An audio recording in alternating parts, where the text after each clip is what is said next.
Hello, everybody, and welcome to another installment of Chatting With. And today, I'm chatting with the Pro Wrestling Zones, the DVD Freak, and Rick Del Santo. What's happening, man? The Pro Wrestle Zones, that's a new adjective. There you go. The PWZ podcast. And mainly because of this episode is being in memory of Brody Lee, I thought we'd start with Brody Lee. Sure. What do you got to say? Go ahead. Great wrestler. It should have been a world champion, and would have been a world champion, like the DVD Freak said in a live stream. But it's a shame that he died when he was still active, though. Yeah, he was only 41 years old. I think he, what was it, 10 days before Christmas was his birthday. So it's very sad. You know, he had been out of the business, or not out of the business, but out of, out of commission for what, since October, was it? I believe it was October. Yeah. His last match was the dog collar match with Cody Rhodes. Right. He's just a tremendous worker. I always thought that he was really great. I just liked his style. I just thought it was insane that he was not being utilized on WWE TV, and that he just, it was no surprise really when his contract expired, and then he resigned from WWE, and then he went to another company. To me, he was highly misunderused in WWE. Yes. Did you ever watch the Worlds Collide episodes or events that they had on the WWE Network, where they combined NXT and NXT UK and 205 Live, and Brody Lee,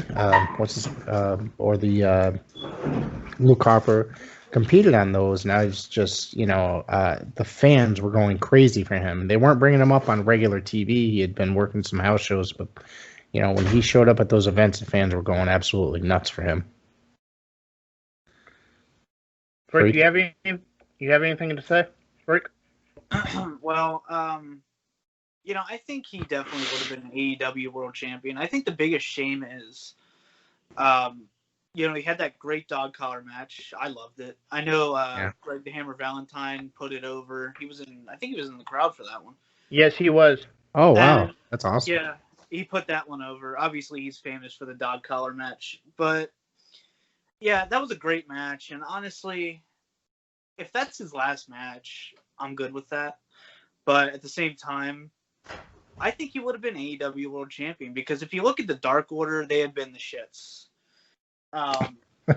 Leading up to what I would say is leading up to the tribute show. Obviously, the tribute show, the Dark Order, they all won their matches, and I might be in the minority there. It's going to be hard to keep them as heel. Right. After that tribute show, I think you're going to have to turn face at that point. So, me caring more about booking and storyline than real life, I think maybe that might have been the wrong decision. I get it. I get why they put him over, but it's going to be hard to recover from that. But, yeah, I think he would have been world champion. I think his best work was yet to come. And I did watch his episode of the Unrestricted podcast with Shivani and the referee. What's her name? But Referee Aubrey. Aubrey Edwards or something, yeah. Yeah, yep. And it's just like, it sucks because he was so positive and full of life during that podcast. And you could tell he was so excited for the future. And it's just like, it sucks because there's so many wrestlers out there who just want a paycheck and they're still alive. And then you have this guy who was so motivated and wanted to give a show, give a performance, give his best, and his life was cut short. Yeah. So, yeah, it sucks. I remember when he first left WWE, he appeared on Jericho's podcast. I think he had been revealed as the Exalted One. Maybe. I think it was around that time period. And he just details about what he felt about working for WWE at that very moment. Being not being used, and how excited he was for the future. Like you said, it was such a great interview, and he went into detail, and he just cared about professional wrestling, right? He just cared about the actual sport of professional wrestling and not all the bullshit. And he just wanted to work. That's it. I mean, he didn't want to just sit at home, collect a paycheck. He wanted to work. Yeah. Donnie. Let's say, next topic is still Brody Lee related, but Brody Lee Jr. has a contract with AEW. This is the one thing I have a problem with. He's 8 years old. Wow. You don't think he's gonna? I mean, he already beat Kenny Omega for the belt. You don't think he's gonna come out with that big AEW belt? No, maybe not. Do a tour of Japan as the AEW World Champion. I got to tell you something. I think it was very, it might seem ridiculous to some, but basically how it is Tony Khan basically told, Brody Jr., if you want a job here when you're of legal working age, you got a job here, basically, and basically offered him a contract. If that's the route that Brody Jr. Chooses when he gets older to be a professional wrestler. Now, if you look at video or pictures of Brody and his kids, there's a guy, I don't think he loved his kids. Wasn't anybody else that loved his kids more. You know what I mean? And his kids loved their father. So I wouldn't be surprised if down the road that his kids got into business later on in life. Say, Rick, you said on down the line. He already was working. They just did that, He had a promo on AEW Dark with Marco Stunt. Well, I mean, Marco Stunt's about his height, right? I mean, maybe a little shorter. I think that they're like, what it is that they're just trying to make this situation as easy on those kids and wife as they can, because they're going through a rough time. So they're just trying to kind of make them a little bit happy. You know what I mean? Trying to cheer them up a little bit by messing around with them and all that stuff. Do you guys get Freak? Do you get what I'm saying? Yeah. I think there's really it's very two-sided. Mm-hmm. A lot of purists, they might not like it, but at the same time, you have to look at it from a humanity standpoint. Help the kid out. He lost his father at a young age. Yeah, absolutely. Yeah. And it's just, I definitely agree with both sides. Because at the same time, I'm like, well, what if he doesn't want to be a wrestler? It's just like, but at the same time, if the opportunity's there, if that's what he wants to do, if not, then cool. Right. If he wants to fall back on something else, that's cool. But I don't know. I think that tribute show, it kind of broke the fourth wall for one night only, and then you can get back to regular television after that. That tribute show, it's not kayfabe. It's a tribute show for someone who died for real. I mean, if you look at it, MJF wasn't exactly out of character, but he's, slightly. Well, he took a kendo stick from an 8-year-old, so. Yeah. Right. He still contributed his bit to it, to the tribute show. I wouldn't say that he broke his kayfabe character, but, there was just kind of an inch that he gave, So, and that's a guy that doesn't sell shit, or doesn't break kayfabe for nothing. Yeah. Excuse me. Yeah, I totally get what you're saying, Rick, but you still can offer him the contract now for the future without actually giving him the contract. And you still can do try to invite them to the shows and everything without him having a contract. Well, I'm sitting here, Donnie. I just think I'm sitting here thinking that it's not actually like a strict ass contract. It's just something loose. You know what I mean? That it's just, if that's the route that kid chooses in the future, that's, he's got that option. I don't think it's necessarily like an actual thing. Yeah, it's not like they it's not like they had a lawyer look it over or some shit. Like Right. it was literally just something so the kids sleep better at night. You know? Yeah, exactly. So it's just like, it's not. Trust me, it's not easy losing a parent. I lost my mother 9 years ago, so that was probably 38 something years old. It's not easy to sleep when something like that happens. So yeah, so it's more comfort than anything else. When he turns Right. 18 or whatever, then they'll have a lawyer look it over, right, figure out the dollar amounts. Right now, it was just something nice, you know. exactly. So the kid has a path to follow. You know, I if he wants to follow his father's footsteps, the opportunity's there. I think that's good. I also think it's just a huge show of generosity on the Khan family. You know what I mean? Especially, Tony Khan. Because from what I read, Tony Khan has stated that the family is going to be well taken care of. As they should be. And I believe, yeah, and that's just amazing. I think that just shows what kind of heart that Tony Khan has. You know what my new dream match is, though?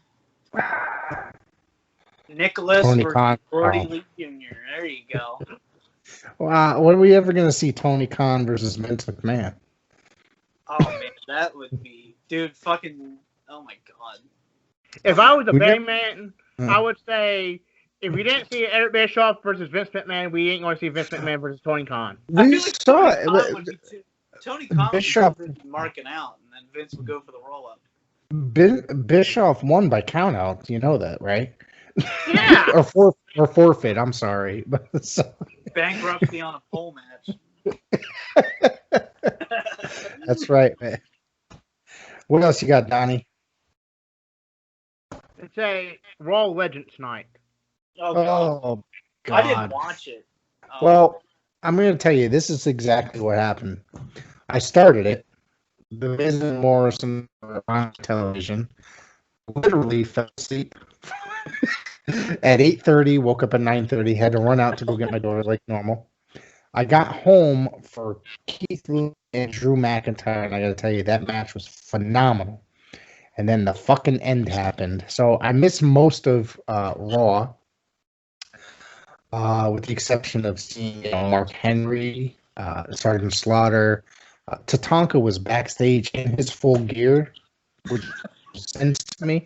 So I'm like, I'm just gonna hang out in the locker room in my full gear, even though I'm not working a match. Now, if he worked a match on like main event or something, that'd be fucking awesome. I'm trying to think they had a bunch of them lined up on the thing, and I'm just like, 2 or 3 of them I didn't recognize. What was the woman that had the short hair? Was that Molly Holly? From what I found out. Didn't she make an appearance in last year's Women's Rumble? I didn't recognize. She was in 2 of them, I think, right? Honestly I didn't recognize. There was another one that I didn't recognize either, a guy.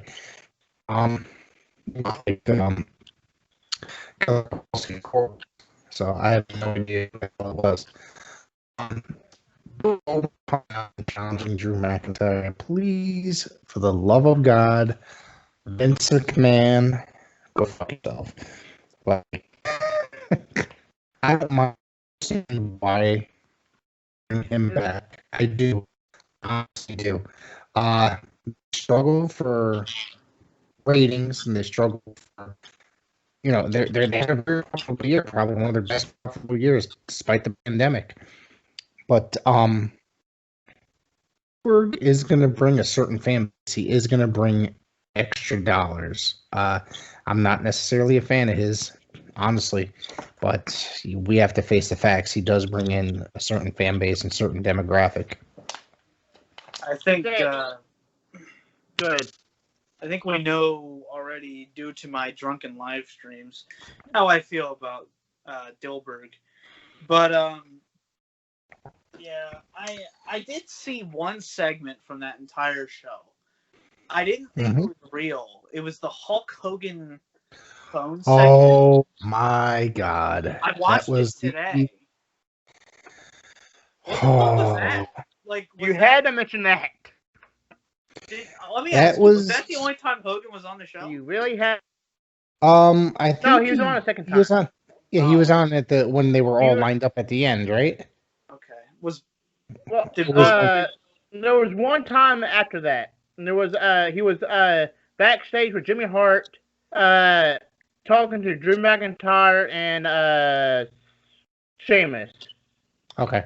He compared Hulk Hogan actually compared Sheamus to Jimmy Hart. See, they come up with this random shit that makes no sense. Wait, Is it because does he have a singing career? No. Is that why? No. Oh, okay. Hulk Hogan said he has a loud mouth like Jimmy Hart. Oh my god. That must be in Jimmy Hart's managerial contract. He must be mentioned. Fuck's sake, dude. No, that whole entire H-phone gimmick thing was just ridiculous. It was one of the worst promo things that they ever had in there, really. I mean, as long as Hogan's not around the New Day, I think we're safe. Yeah, that's the other thing. Was he back there with Mark Henry at all? I was gonna say because Mark Henry was there, and he's not he's not shy. Not Now my other maniac, I guess. My other question is oh shit, what the fuck was I gonna say? God damn, were any of those segments pre-taped? Okay. Nobody knows. Not sure. Dude, I don't fucking pay attention to it. So Donnie, that's all you, buddy. Gotcha. I'm not really for sure. Did you watch the entire show? Yeah, I watched the entire show, but it's kind of hard to tell if it's pre-taped or not. I can't. No. All right. So what else we got, Donald? Is that your name, Donald? Well, his nickname's Donnie. It's not Donald? No, I can actually show you my license or It's his ID. It's my actual birth name is Donnie. Interesting. I'm sorry to call you that, Donnie. Yeah, dickwad. Come on, stop assuming things. You know what happens when you assume things, right? You make an ass out of you and me. That's one thing that everybody around me thinks, that I'm a junior when I'm not. So your father's a Donald? Yeah, my father's a Donald, but I'm Donnie. Oh, okay. What kind of thought process goes into that? Like, oh, I'm gonna name him after my nickname. Never mind. All right, we're filming. Never mind. I was gonna say, don't do that, Donnie. I don't know if Donnie's wearing a headset.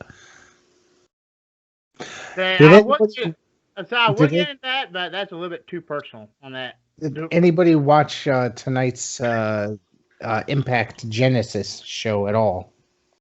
Nope. Nope. You guys are losers. Like, seriously. I was at work. Come on. I haven't watched a TNA pay-per-view since 2009. All right. For pieces, you know, Rick, I was watching Smoking the Bandit. Oh, that's right. That's a good movie, though. There you go. Or that's not cool enough for the DVD freak. It's good. All right. We're good. All right. You don't like Burt Reynolds and what's the other guy? Jackie Gleason? Jackie Gleason's good. Not a huge Burt Reynolds fan, but... Oh, man.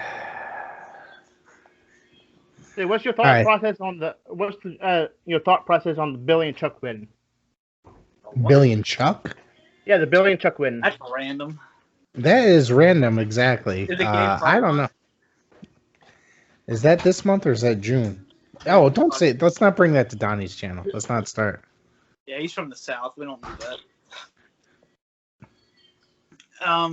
Anyway, is that a legit question? Is that a legit question, Don? Is that really you want to know the answer? Yeah. I thought it was one of the low points. I mean, probably top 100 lowest points in WWE TV. So, I just thought it was so stupid. Was that Eric Bischoff that was dressed up to do the wedding? Yeah. That's what I thought. That's just, that was just one of the lowest points in WWE TV, to be honest with you. Personal opinion. But, I mean, I liked Billy Gunn and I like Chuck Palumbo a lot. I thought Chuck Palumbo was one of those guys that just didn't get enough, enough just due. So. Well, he got it from Michelle McCool. But, okay. Wow. All right, here's my thinking process on that segment. I don't think it. Here's the problem. They were two very established wrestlers already. You think that Columbo was established at that point? He had fucking floated around in WCW in the developmental area, and then had just basically, I wouldn't even say he made it to the mid card. Like he was just kind of there, like in the dying days, as they brought him up, and then they just brought him in the mid card in WWF. I wouldn't say how established he is. All right, fine. The average wrestling fan might know who he is, but here's my point. Well, apparently Dan didn't even know who Alan Funk was. So, okay, well, here's the way I'll look at it. With Billy Gunn, he's not fucking gay. We all know that. So if you look at it from he was the ass man. So right, of course he was the ass man. He took it up the ass. All right. So whoa, hey. The point is, I don't think it was a good pairing to do that segment, but at the same time, that also kind of makes it so bad that it's just fucking funny. Like, I thought they were a really great tag team. It's just that some of the stuff. But I just thought that the whole overly homoerotic gimmick was just ridiculous. It was awful. It's really not believable for Billy Gunn to me. That's my point here. But I did like at the very end, they're just like, we're not gay. I did like that. Just that breaking the fourth wall. Just it's so fucking ridiculous. And I will say, Eric Bischoff was a very convincing Alzheimer's-filled minister. So, yeah.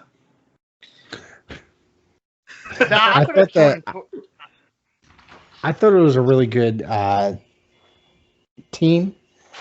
Especially, it's just like they're bringing in this guy that has not been around a long time and giving him the rub with like a veteran like the other guy, Billy Gunn. So... The other the other guy. So I couldn't think. Sorry. See, I'll put it short and sweet. It was unbelievable funny. Yeah. Yes. Yeah. It was funny. I mean, I just remember rolling my eyes watching it. So, Let's get into the wrestling pet peeves. Oh boy. We don't want that. We could be here for the whole night. You realize will it record that long?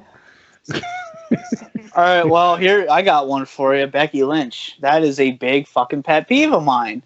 I think she is criminally overrated. She has no personality. She is average in the ring. It's just the only reason that she was over was because she was badly booked and Nia Fats punched her in the fucking face. What did I say about that? Inappropriate.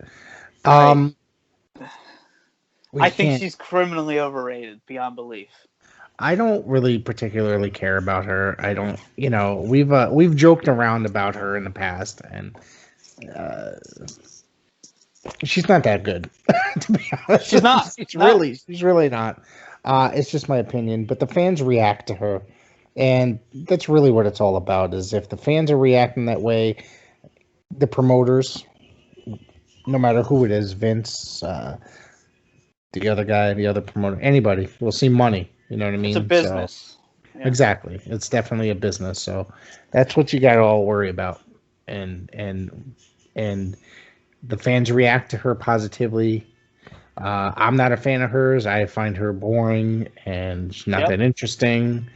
Honestly, the women, I think that there's way better women wrestlers in WWE between NXT, SmackDown, and Raw than her. And she's become one of the most popular women in the division in the last year. You have a rebuttal? Who, me? To me. Yeah, this is a handicap match. Go ahead, buddy. Asuka is the best women's wrestler in the WWE. Yep. And Shotzi Blackheart is up there as well. Yep. Now, I could go on and on, but don't talk shit about Asuka. I'm gonna tell you right now. No, that's my baby. Don't talk shit. Yeah, dude, she's the best. Yeah, and she's cute as hell. I agree completely. I'll let her spit green mist on me anytime. Oh damn.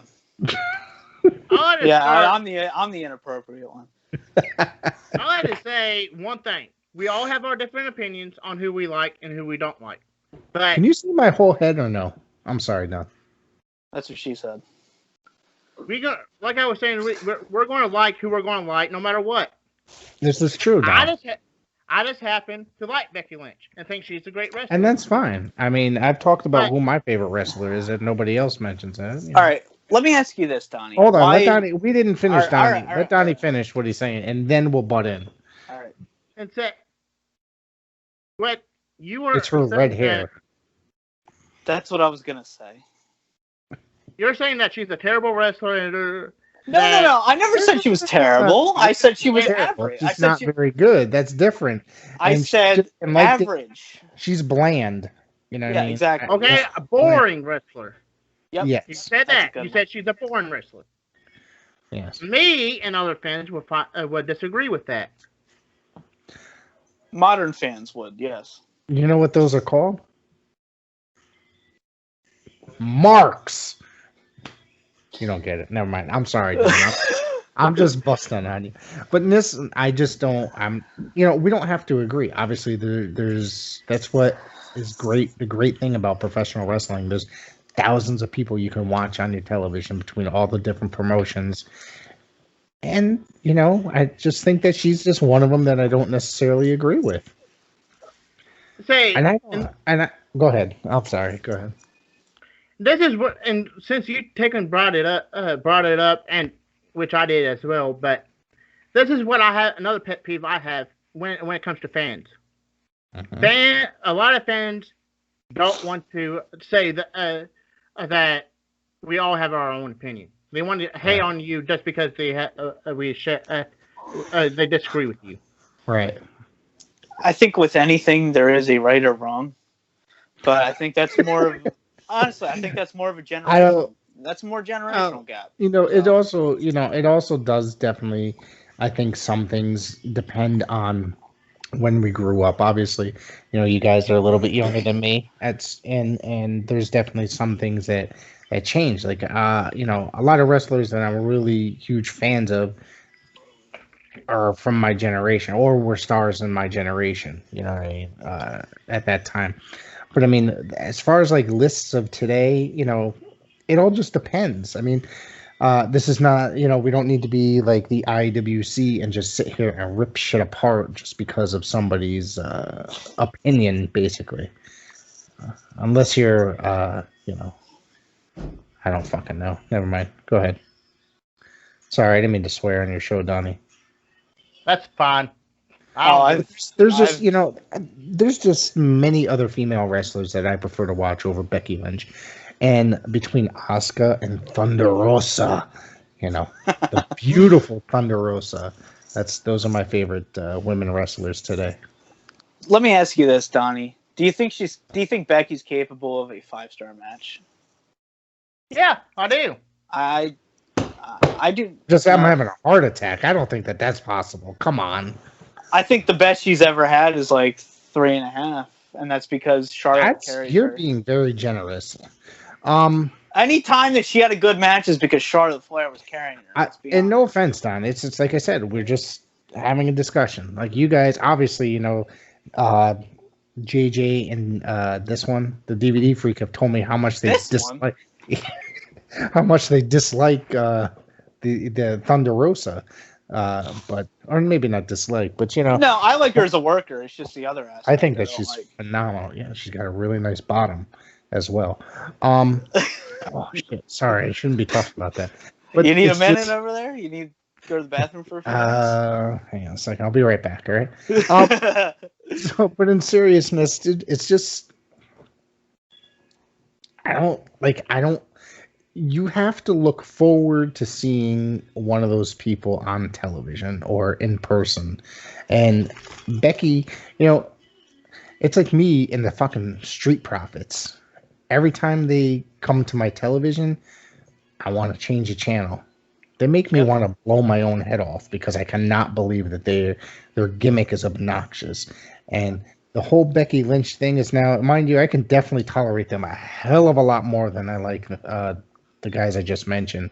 It's just there's certain things that are geared towards certain people, and Becky Lynch is just not convincing enough for me.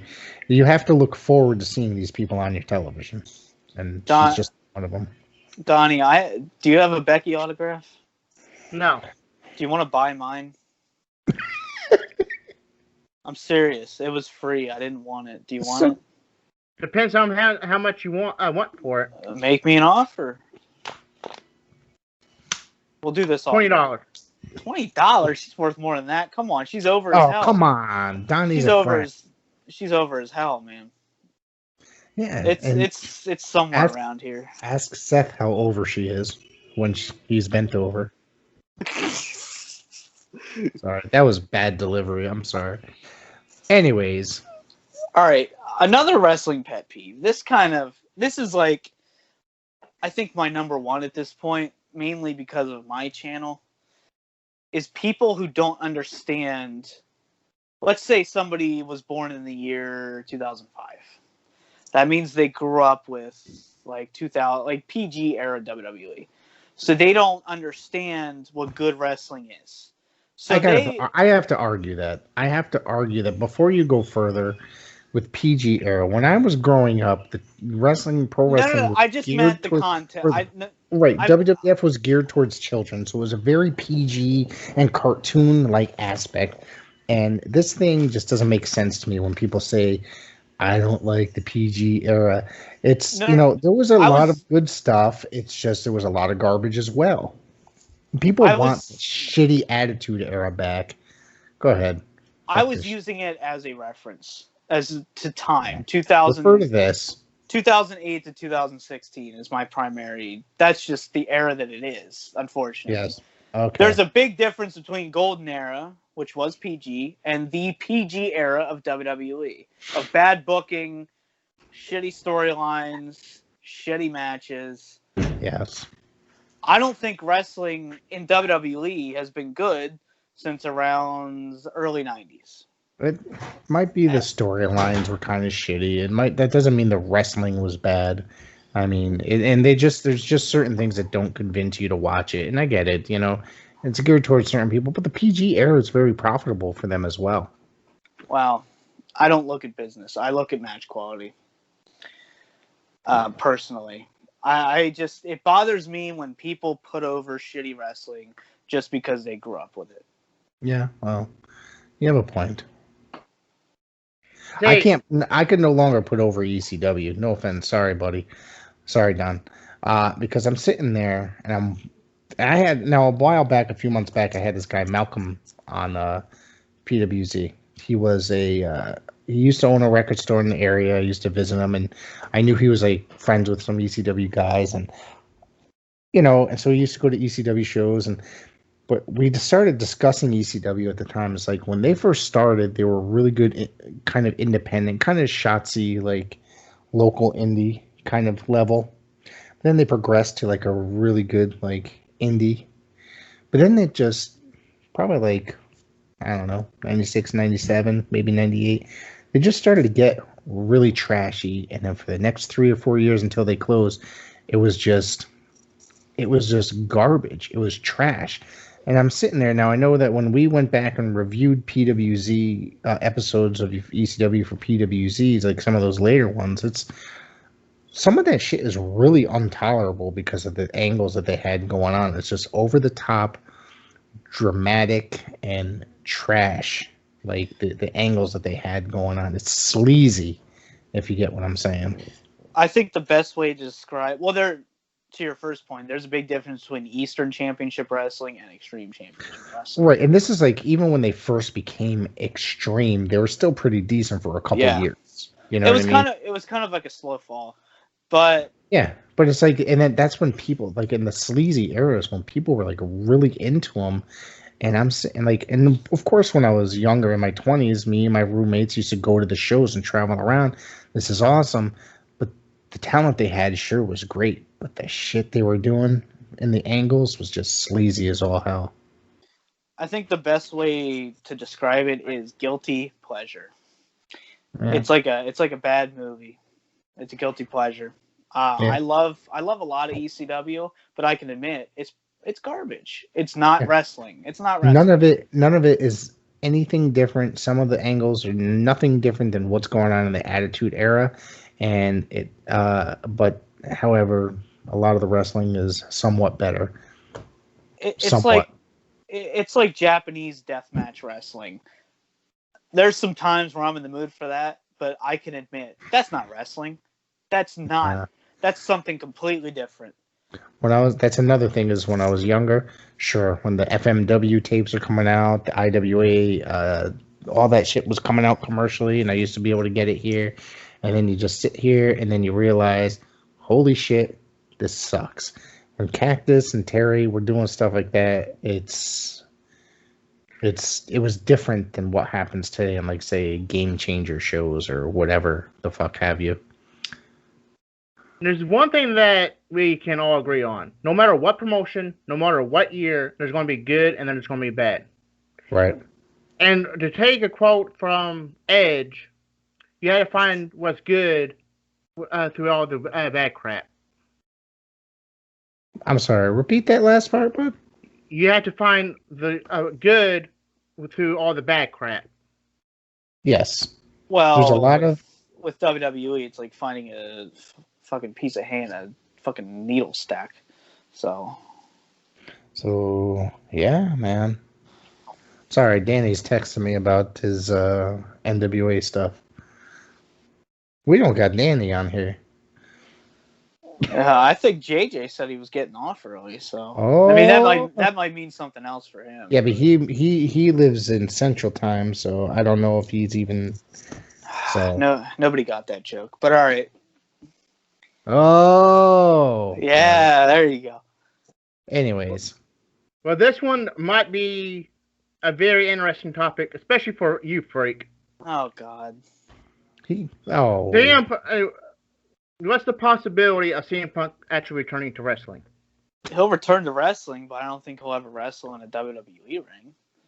I think 20 years from now, he might go in the Vince McMahon Hall of Fame. I refuse to call it the Hall of Fame, by the way. It's fucking whoever licked Vince McMahon's asshole the most. That's who gets to go in. And if the money's right, CM Punk will go in. He's a businessman at this point. He doesn't give a shit about wrestling anymore. He wants a good storyline or good money. I do not think we will ever see him in a WWE ring again. Could we see him in an indie ring or even all AEW? Maybe.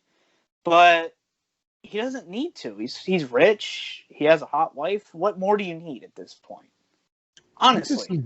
What does he do for a living outside of, say, he fought 2 MMA matches and he's a retired wrestler? So you think he's just making money off his merchandise still? Like, what else does he do? Is there endorsements or anything like that? I actually heard that he was actually in some movies.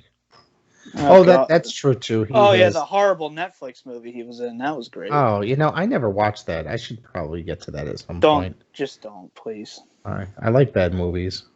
I do too, but this one was just, yeah. You actually watched it? Jesus Christ. I did. I was drunk. When it comes to CM Punk, if you don't mind me stepping in here, I think it's definitely a possibility he'll return. StarCast, was it last year or 2019 that he returned at StarCast? And he stepped foot in a ring, and there was a little docu footage that came out, and he looked somewhat happy but kind of nervous at the same time. I think it's definitely possible that he'll make a return to the ring, whether it be WWE or AEW. I don't think, I think it is definitely possible that he will get into a WWE ring at some point.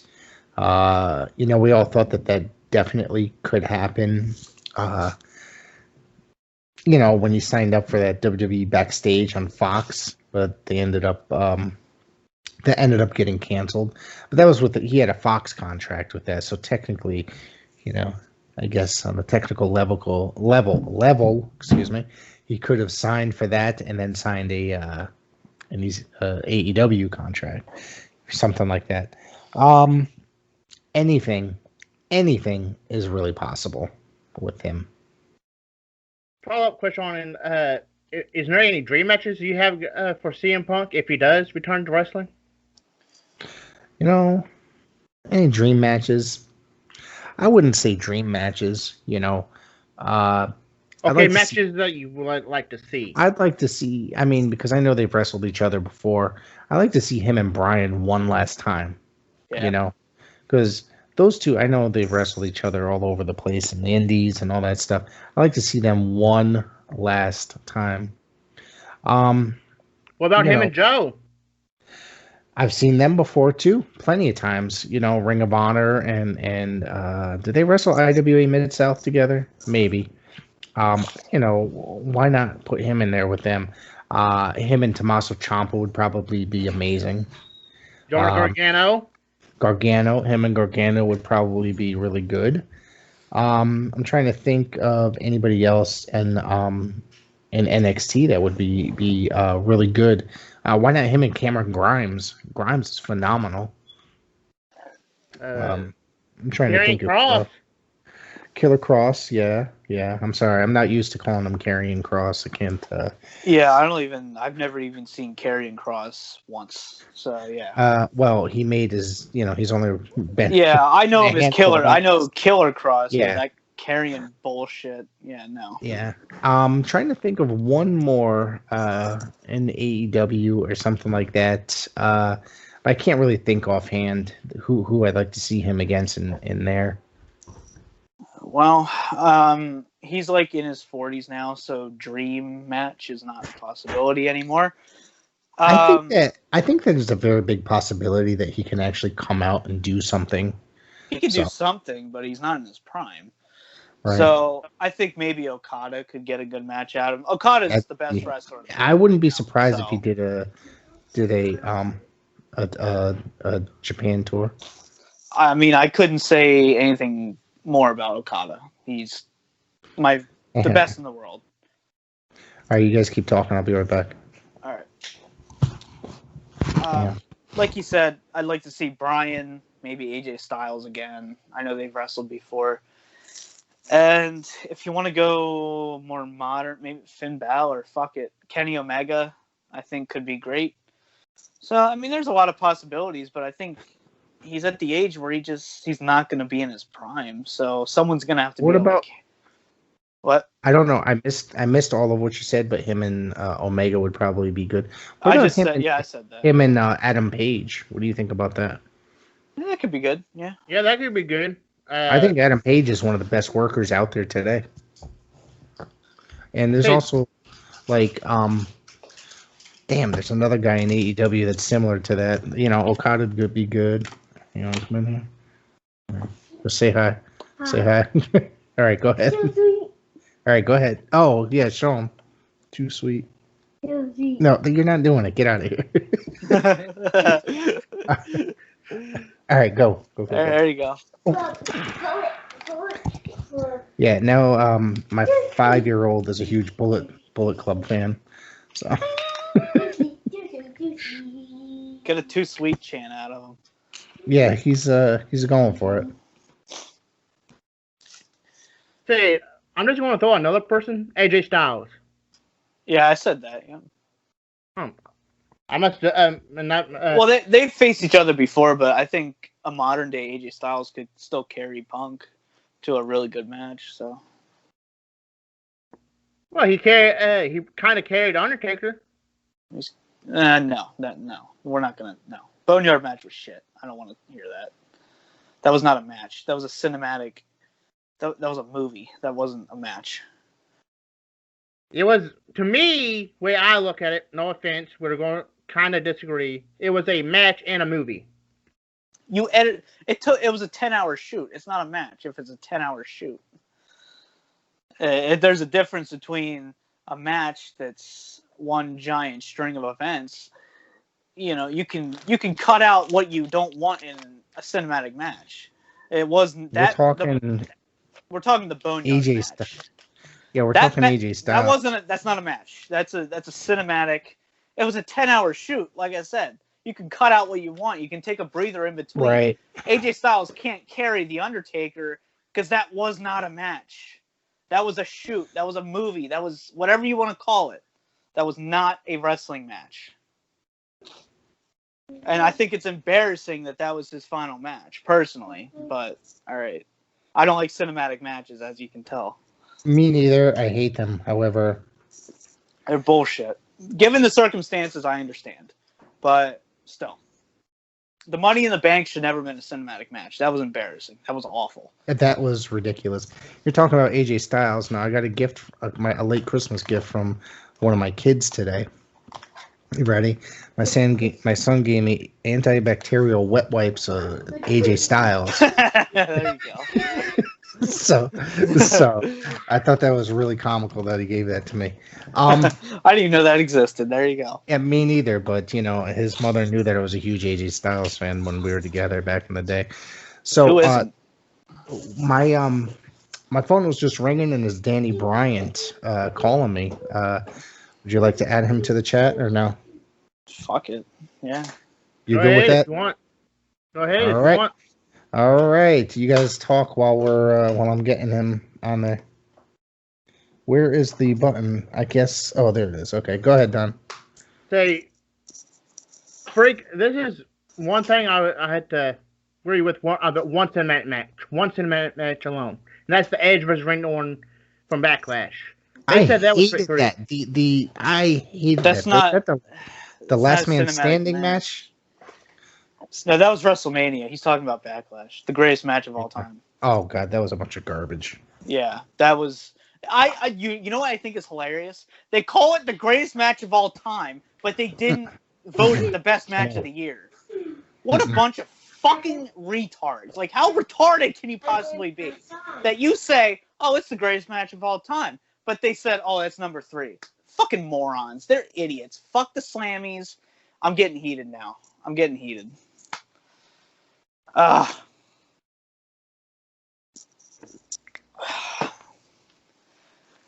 Oh, what's going on over here? Danny left, and then he.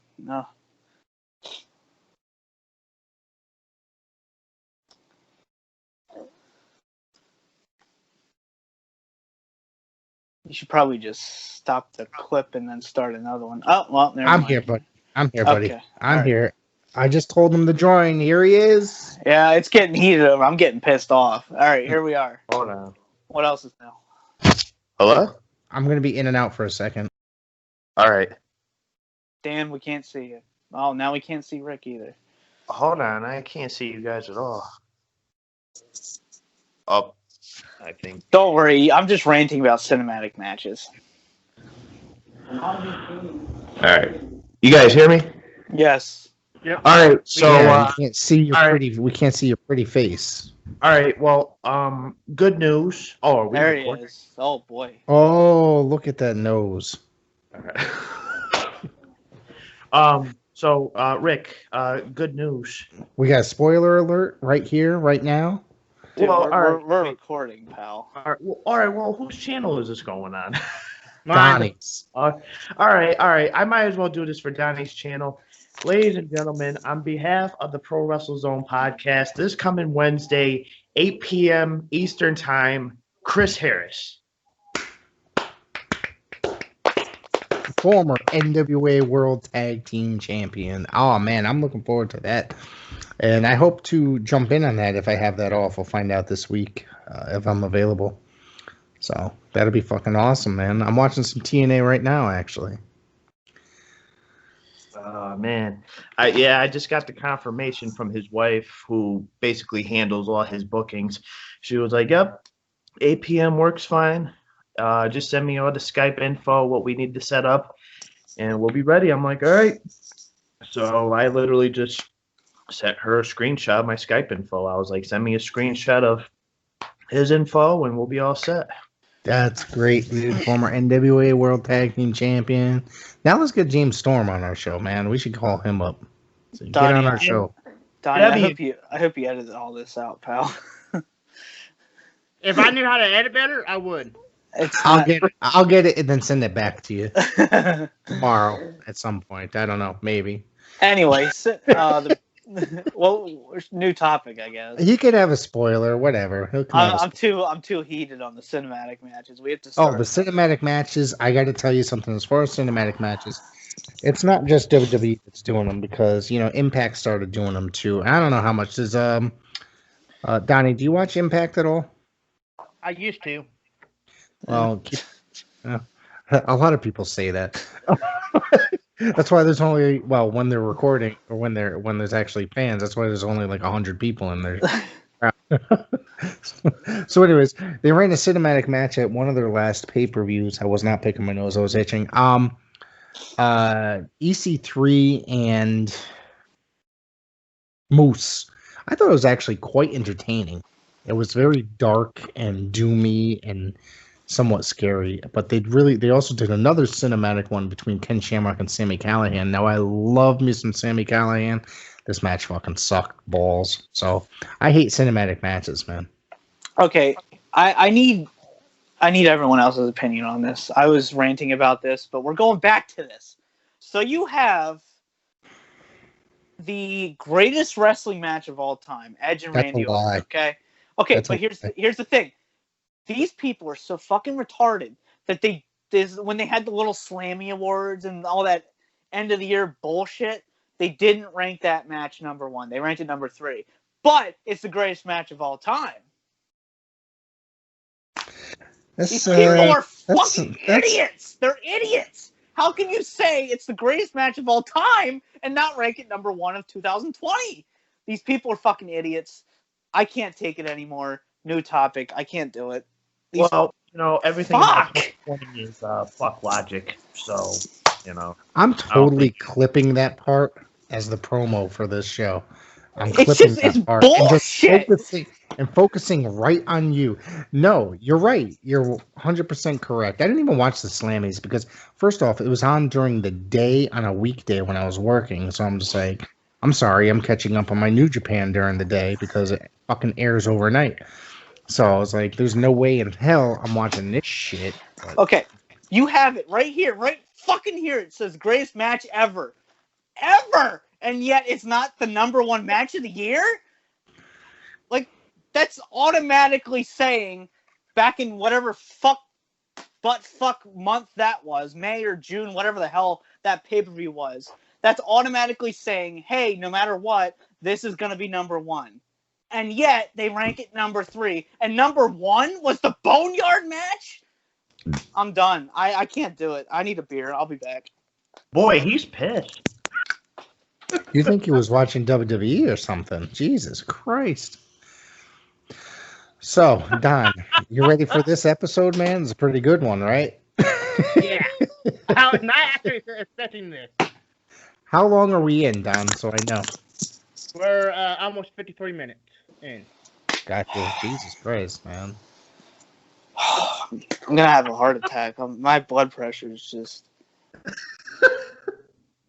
This is why I can't talk about modern wrestling anymore, man. This is why. Dude, you're obviously watching the wrong shit. And I told you, because what are we doing? We're starting up a new series. We're going to be doing shit almost every day. You realize this?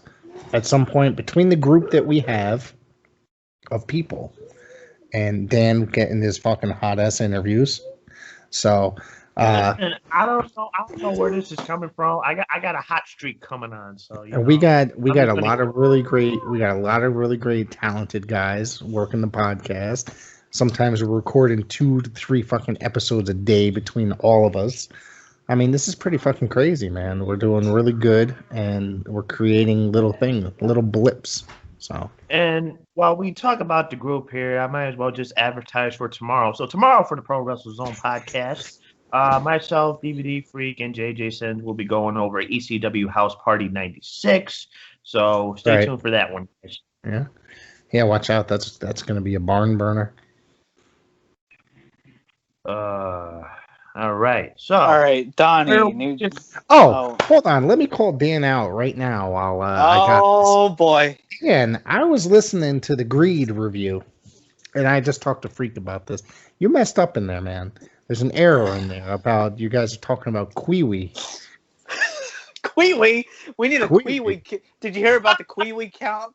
We need a Kwee-wee count every time Kwee-wee's I did mentioned. hear about that.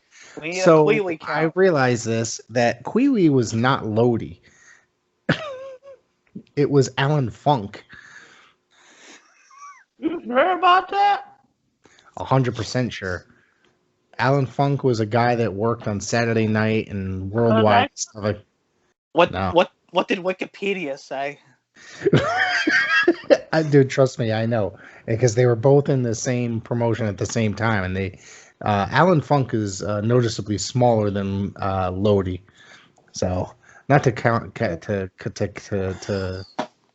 cut you on Donnie's show, but well, you know what? It's so weird because it's like they look so similar, and I'm sitting there like all this time, like, okay, that's Lodi, like, you know, but oh no, my bad. right. I dropped the bottle cap into my glass. Fuck. Well, that's definitely an issue. Well, damn it! Just drink it down. That bottle cap's been there for a little while. Yeah, it's fine. I have a Yingling. We're fine. We have reinforcements. Anyway, Donnie, this is your show. What are we talking about next? That's right. This has turned into an episode of PWZ on YouTube. Go subscribe. Chaotic. Go hit the button. Yeah. What are you doing? Hit the button. Because it not only is Chris Kara's coming up this Wednesday, but this past week we released episodes featuring Rhett Titus, Shane Taylor, James Ellsworth, and Monday night overnight we got the episode dropping. So when you wake up and you're on your way to work, when you're sitting at your desk and you're fucking in the gym, not fucking in the gym. I mean, if that's your preference, but when you're in the gym, that's where I do it. Or you're working on your way, you're just on the school bus. Heath Slater is coming to PWZ Monday overnight, and fucking rock and roll, man. And if you want to see me make an ass out of myself every Sunday night, there you go. Oh, baby. That's the new show. That's the new show. PWZ the asses. Maybe not. Anyways. What was it? The PWZers or whatever the fuck? What was that? The adjective? Never mind. Forget it. When did Donnie, take over for fuck's sake. Yeah, Donnie, for the love of God. This is getting retarded. One of us to shut the fuck up. Well, first of all, if I could butt in a little bit, I would. Not possible. I have to take a piss. Proceed. Interesting. Go ahead, Donald. Donnie. I'm sorry. We found out Donnie's name is not Donald tonight. It's actually just Donnie. Isn't that insane? And say, since Dan actually came on saying about Chris Harris, and one of my topics is from his former tag team partner, the Cowboy James Storm possibly going to WWE. Now, did you read this somewhere, or is this because I did not? I actually seen it when I was scrolling through Facebook that it was possible for the Cowboy James Storm going to WWE. Now, that's pretty interesting that that's happening. Now, you know, a couple years ago, he made an appearance or two in NXT. And then he had this is when he left Impact. And then he just ultimately decided not to sign with WWE. Which, you know, I like seeing him on my television every week. So I think it was like a year or two later, he ended up signing with the NWA, but his contract expired. And while he was an NWA World Champion with Eli Drake, it was a weird combination of a team, but still two great wrestlers. All right. So, I wouldn't mind seeing him in WWE if he was used properly. You know, WWE is known for not necessarily using guys properly, but if they can use him properly, go for it. If you know, I have a feeling that he might be used better if he went to, say, you know, AEW maybe, but the other thing about that is he's up there in age now. He's probably about my age, right? So he's not going to be around that much longer. So would he maybe stick around at WWE, maybe get a small push, and then end up just basically enhancement talent for the most part? So, all right. So the way I see this, James Storm's getting up there with age. I'd rather have him be in a predicament where he works with enhancement talent. So be on like a more lighter schedule with like NXT, you know, try to put some of the younger guys over. But at the same time, if he were to sign a deal, why not just boot him up to the main roster like they did AJ in 2016? Dude, that's so weird. Him and Bobby Roode are on my TV right now. That's so fucking weird. Ooh. And say, I'm not I'm not sure how old you are, Rick, but James Storm is actually 43. Oh shit, he's actually younger than me. Holy shit! Yeah, By he's 2 years. yeah. Rick's borderline Alzheimer's age. I forgot. This is secretly why I don't work with you anymore. Yeah. No, but seriously, I mean, he's getting up there in age. 43, is getting up there as a wrestler. Most wrestlers don't make it to like 50s. You know what I mean? It's very few, unless you're like Ric Flair, who spends all his money on women and dining and all that shit, or what's the other guy that fucking just spent it all on cocaine? Oh, well, that could be anybody. Yeah. Pretty much. I mean, so anyways, let's think more reality. Don, what else? What's your opinion, DVD freak? On what? I was pissing. What's the topic? James Storm possibly going to WWE. Oh, anything but that. They're just gonna ruin him.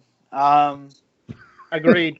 They just ruin everyone they sign at this point. Like, Alright. just stay away. Yeah, but they got nice paychecks. I mean, so a lot of guys. Well, if you want money, then go for it. But if you want good booking, then no. So I don't know if you guys already talked about this already, since you guys were already 55 minutes, 56 minutes in before you guys called me in. Jeez. What do you guys think of the possibility of Jay White possibly coming to WWE, especially after cutting that promo where he's like, "I'm going home"? I think that promo was an angle. I don't think it's necessarily true. I mean, as a work, but if I'm wrong, I think that he's going to pop up in AEW of all places. From what I heard, it's just a very good chance that he's going to pop up in AEW. Because from what I heard, there was some type of misconception with his contract, and I guess his contract is coming up earlier than expected. So I don't know. I think if he went to WWE, Jay White,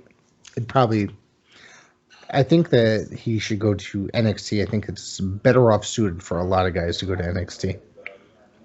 Yeah, certain guys, because he'll be utilized better there. Yeah, I don't know who he is. I don't know who he is, so I can't have a opinion one way or the other. Okay. All right, so Donnie, I got another 15 minutes before I got to wrap it up. So. All right, give us something good, something that'll make my blood boil again, preferably, so then I have a heart attack. Whew. Okay, you have two options for it. We can talk about wasted talent, or we can. Okay. The other one. Or the TV 14 rating in wrestling. Well, okay. Well, wrestling doesn't need to be TV 14 to be good. I think with wrestling, like I said, there's a difference between Golden Era and PG Era. Golden Era was, to me, the epitome of wrestling. 70s, 80s. Right. That's about it. And you know me, I hate the Attitude Era, and that was TV 14. So you don't need TV 14. There's so many fucking people saying, hey, I want to go back to TV 14. No, that's not going to solve shit. That's just going to go from bad storylines to edgy bad storylines. There's no fucking difference. So what you need to do is learn how to book good wrestling. How about that? Or use your talent. And I think a TV 14 rating, if you need violence, it's there if you need it. If you need some color, it's there if you need it. It's not like ECW where you have blood in every match or every main event. Blood is only good when it's necessary to the storyline. So PG does interfere with that. So I think it should have a TV 14 rating, but only when it's necessary to the story and the match that's happening. I don't want to see blood every Monday Night Raw. I don't want to see a Katie Vick storyline every SmackDown. All I want to see is good fucking wrestling. And, right. That's what we're here for. Hold on, one second, man. you have a steel cage match or a Hell in a Cell match, or even your once in a while ladder match, yeah, you need some blood. Yeah. Right, Dan, I think go ahead. the fact that there's no blood in cage matches is just a little bit ridiculous because It's ludicrous. Yeah, it's fucked up. it is. Absolutely, because that's supposed, it makes things somewhat, I mean, you're in a fucking steel cage for fuck's sake. You know what I mean? Yeah. So the way I see it, before I even get with the blood situation, I think it's only a matter of what the problem is too much talent signing. It's not really as, particularly like similar to like back in the day, probably like early 2000s, late 2000s, where you had like Deep South Wrestling and like Florida Championship Wrestling. This is something that we were brought up yesterday by Heath. Back in the days, you were only rounded up to about 40 guys, and those 40 guys would, be the workhorses who would work their ass off to get to the top rank when it comes to, heading to the main roster. Nowadays, it's not as, simple. Well, I mean, it is simple. I mean, it seems like easy access nowadays where it's like they have a range of like over 250 people, and not only 250 people, but you're sitting there splitting the bar in half where it's like half athletes, half, wrestlers who are already well experienced. Right. So the way I see it, it's like they're no longer like name picking. They're not sitting there pointing out like this guy, this guy, this guy. Like, no. Nowadays, there's a problem where they're reeling in too much talent and it's being way overbooked. Now, when it comes to the blood situation, I have no problem with blood. I mean, ECW back in the day, that was pretty much their menopause every month. God forbid we have to deal with that with our wives and girlfriends. But anyway. Jesus, man. Well, you do, yeah. But, when it comes with blood, I would mainly specifically save those for when, like back in the days, like main event wise. Obviously there's going to be some blade jobs. Obviously there's going to be some times where, somebody gets accidentally cut open. But the way, if you're going to proceed with a feud that goes on for about 2-3 months, one of those big main event matches has to have blood, especially if you're at a boiling point. Yeah, it adds emphasis to the story. So. Right, it's very important, and that's something that's not seen today, ever, very rarely. You might see it in deathmatch wrestling or whatever the fuck have you, but I'm just not going to sit there and watch that stuff all the time. What bothers me is, due to WWE, they're a publicly traded company. They have sponsors that don't want blood. So Vince's way of around that is, let's just have Brock Lesnar cut open Randy Orton with an elbow. That's not only is that wrong, but that's fucking dangerous. You can't hard way bleed as a way to get around bleeding. Right. That's wrong. And another thing that bothers me too is when you build up rivalries. Nowadays, when it comes to WWE, everything's a gimmick pay-per-view. You don't necessarily go into a generic pay-per-view name and it comes. That's something I've got a problem with, and I think that and if I remember, one of the first things that we just when Freak joined the show at the first episode, I think I had an issue with that.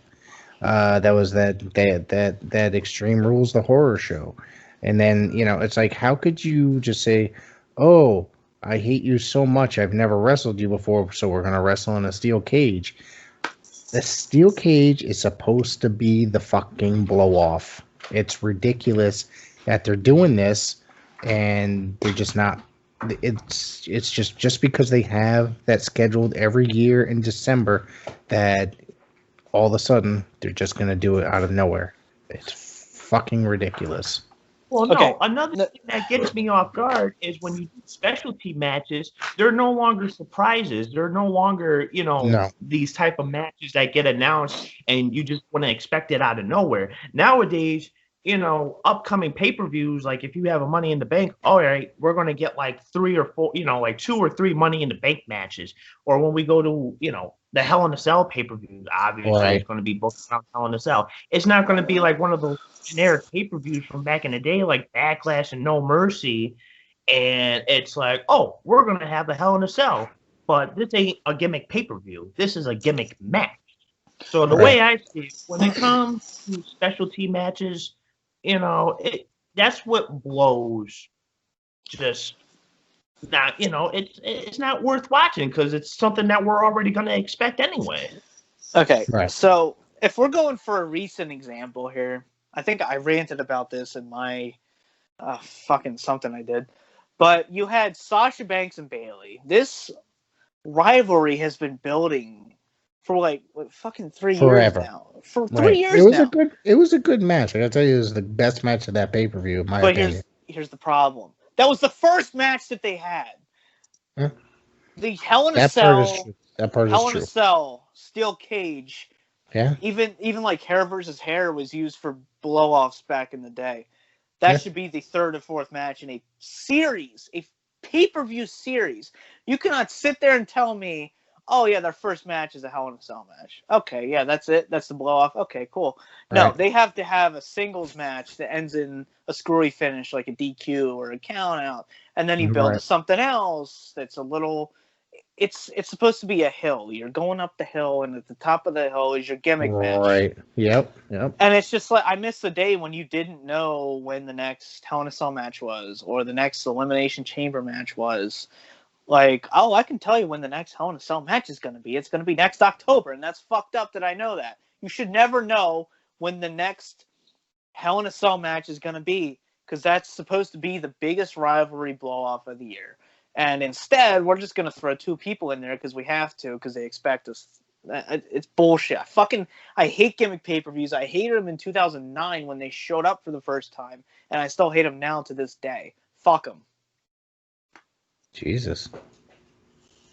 I'm getting pissed off tonight. No shit. Damn. You hear this, Don? Yeah. Dude, you're getting your money's worth tonight. Jesus Christ. It's not often I get this pissed off. and before you joined, Dan, we was actually talking about wrestling pet peeves, and what I'm hearing, we all can agree that's this gimmick pay-per-views is a pet peeve of ours. One thing I didn't mind when you say gimmick pay-per-views was something like War Games would happen, but that was always something. Jesus Christ, here we go. Dan's getting upset. That would No. Here's okay. You want to hear another pet peeve? Another pet peeve that really bothers me is when everything became HD. Every stage became generic. Yes. Every stage became generic. There was no concept anymore. It wasn't like No Mercy 2002 where you had like barbed wire, like right by the entrance ramp. Or when you had like Backlash with the fucking things going back and forth, shit like that. Or like, if you were to wrestle at like Madison Square Garden, 2002 Madison Square Garden, you're breaking, busting down the Titantrons, just to get to the ring. Stages nowadays have no concept because everything is now revolved around your entrance video and the entrance ramp. Like, oh, this is what makes the superstar. No, I think what really makes the superstar is how you present your entrance. Okay. Yeah. I will never forget in my life the first time WrestleMania 35, awful fucking pay-per-view. I hate it. But you know what the worst part about that thing is? The stage. The stage was very built up. I actually talked to somebody who their uncle was in construction for it. They're like, oh, it's going to be the New York City skyline. It's going to be really cool. I was like, awesome. And then I saw it for the first time. It was a giant fucking screen. It was a screen. What happened to the times when a WrestleMania, the Super Bowl of wrestling, was like WrestleMania 20? It was the New York City skyline. Or, WrestleMania 26, a giant fucking pyramid.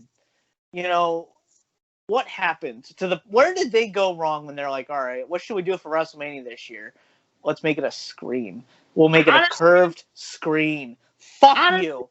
Honestly, a fucking 5-year-old can build that fucking stage with a bunch of Hasbro figures. Yeah, you give him a Bullshit. fucking thing of Legos, he's good to go. You assholes. Like, this is supposed to be... You had all the creativity and all your blood money, Saudi shit show money in the world. Your fucking $1 billion Fox money, and you built a fucking screen? Assholes. Fuck you. That pissed me off when I saw that. Well, that's the thing. It's Saudi Arabia. It's blood money. Yeah, the blood money. They got all the blood money and the Fox money, and you build a screen. A screen, for fuck's sake. And it's not even like it was a creative screen. It just had the WrestleMania logo on it. God damn it. And then they used the same screen for the Saudi shit show, like in Super Showdown or whatever the fuck it was. Yeah. Oh my god. Jesus. I'm gonna have a heart attack over here. Someone else take over. Yeah, well, I've got a few minutes left, so before I hit the road, Don, do you got much else you want to discuss before I gotta go? Again. What? Anyways, Donnie. His name's not Donald, for fuck's sake. We've already established that. Is my microphone not working? Is it? All right, well, Rick, first of all, you were at that event. What were your thoughts when you saw that screen? What, WrestleMania 35? Yes. First of all, were you Rick, disappointed? You were able to see the screen with the blinding lights? See, the lights, I'm going to tell you something. And this is modern WWE I got to go to. I've gone to 3 shows in the last 5 years. 2020, obviously, I didn't. 2019, I went to WrestleMania and Money in the Bank back-to-back. I find myself looking at the Titantron way more than watching the actual ring because it's like the seats, like no matter where you are, unless you're like down on the floor, look, you can't really see a whole lot anymore.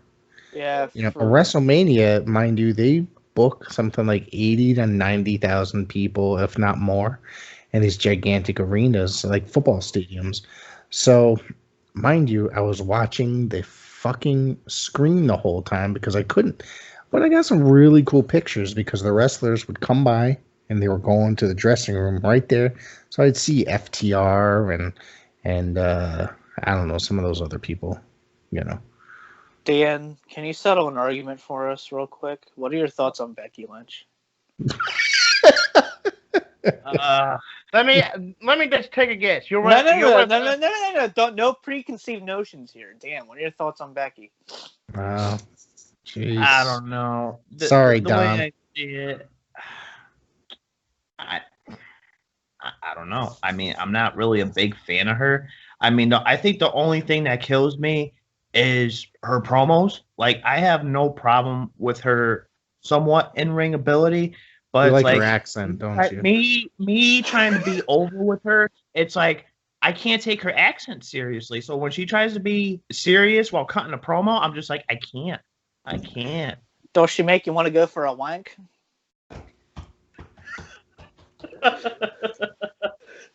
I don't know. I mean, I'm not really fond with Becky Lynch. I mean, it's such a hard topic to debate because it's like I don't hate her, and it's not like she's like one of those wrestlers I despise because it's not like she's like one of those wrestlers who's like handed everything. I'm not going to name anybody in particular, but it just kills me how everything was thrown at her because she wasn't really doing jack shit like 3 years prior. I don't hate her either. I hate the people that think she's fucking phenomenal. That's my problem. Hey, oh. No, this isn't a shot. No, I'm just saying I hate how overrated she is. That's it. Now, I like to say, Freak, that I like Becky, but I don't think she's the greatest woman in history. Who do you think Who do you think the best woman in WWE is? Well, I know. I would have to say it'll be. I would have to say it'll be either Trish Stratus or Lita. No, I mean right. Modern? I mean right now. Hold on, right guys. now? Oh, we're going right now. Okay. Yes, right now. Possibly Charlotte Flair. She's one of the best today. Yeah, I'd say her or Asuka, and yeah, that's fine. Oh, definitely Asuka. I told you. Well, can you at least admit that Charlotte carried Becky throughout their entire rivalry? Me, I'm actually neutral on that. I think they kind of carried each other, but that's just my opinion. Okay. I think those were Becky's best matches for one reason. All right. Because Charlotte was in it. I want to talk about wrestlers who were great, greatest women's wrestler in the 80s. I want to talk about greatest women's wrestler in... Oh, get the fuck out of here. Listen, Rick, you're going to agree with me on this, and I'm going to say this. Greatest woman wrestler today is Thunder Rosa. Okay? She is the best. I am a big fan of Thunder Rosa. But if you want to talk about... She is the best wrestler today, women's wrestler today. If you want to talk about who was the greatest women's wrestler of all time, I want to turn back to Hands of Time a little bit. I'm going to go... If you say Moolah, I'm just... What? Who? I'm hanging up. No. You're wrong. Wait, did you say Moolah? Did you really say fucking Moolah? No, he said fucking Wendy Richter. Wendy Richter? Of all time? Listen, when it comes to Wendy Richter, she really paved the way for, I like fucking Freak's answer first. Better. Wait, no, hold on. No. Okay, there's a difference. No, hold on a second. She was going to be built as the female Hulk Hogan. Well, Hulk Hogan's not the greatest wrestler of all time. But do you know why she left? Do you know why she left WWE? She wasn't getting paid nearly as much money to live off of. My personal opinion. But can we talk about the original screw job and how she got screwed? Okay, well, that doesn't make her the greatest wrestler ever, though. Greatest of all times. No, it doesn't make her the greatest wrestler ever. But if it wasn't for her, you think we'd get entrance themes today? Okay, but here's the problem. You're saying... What about this? All right, hold on. No. I'm going to tell you. There's two women that are phenomenal in the ring as far, that paved the way. That were actually way better as far as wrestlers go. Medusa and Sherry Martel, both of them are way more influential as actual wrestlers. Okay, Dan, your point is paving the way. Paving the way is different than in-ring action. That's different than the great. It's saying you have John Cena who paved the way for modern wrestling. Who's that? And then you have Chris Benoit who was one of the greatest technical wrestlers of all time. There's a difference between the face of a company like Hogan or a Bret Hart at that time period. Paving the way doesn't mean you're the greatest wrestler. I say the greatest women's wrestler of all time is Sherry Martel. 100%. Well, I wouldn't say 100%, but I'd say it's pretty up there. And Wendy Richter's great and all, but paving the way is different than being the greatest wrestler. I'm just going to tell you, Medusa, I think, she showed what kind of sportsmanship. Look at her career in Japan. Look at her in the AWA. I mean, she was, she was a wrestler. Yeah. I mean, Wendy Richter, you have her and Cyndi Lauper. I admit, yes, that paved the way, but that doesn't mean that she's the greatest technical wrestler. I care more about technical wrestling than paving the way. All right, gentlemen, I'm going to hit the road. I'm out. He has to take a shit. Well, no, it's very late. I got to wake up. There's still work to do tomorrow. Donnie, thank you very much for giving me this platform. And we will do this again, the three of us. Maybe we'll just fucking do a 5-way call. I understand you can film 5 people now on the Zoom, on the, what's this called again? Skype. Dude, we did 8 that one time for the trivia. Yeah. Let's not invite Porter. I won Porter. that. That's true. Counting myself. Let's not. Porter can't come back, man. I haven't heard from Porter in a long time. Should we get Porter on here? Donnie, No. Are you a fan of Porter? No. Oh wait, we're recording now. Oh God. Oh, we're gonna get some heat. Uh-oh. I forgot we were recording. Oops. Oh boy. Anyway, we should probably stop recording. Gentlemen, it's been real. Check out the PWZ podcast. Donnie put a link below. on YouTube and all other podcast platforms. Don't forget the Heath Slater popping up on Monday. We got Chris Harris, the Wildcat Chris Harris, popping up this week. And you mean Brandon Walker? Oh, that's right. I couldn't remember his name. And we got there's just a lot of shit coming out this week. We might have a whole week's worth of material coming out daily because I know that I've got 2 or 3 things scheduled as well. So let's do it.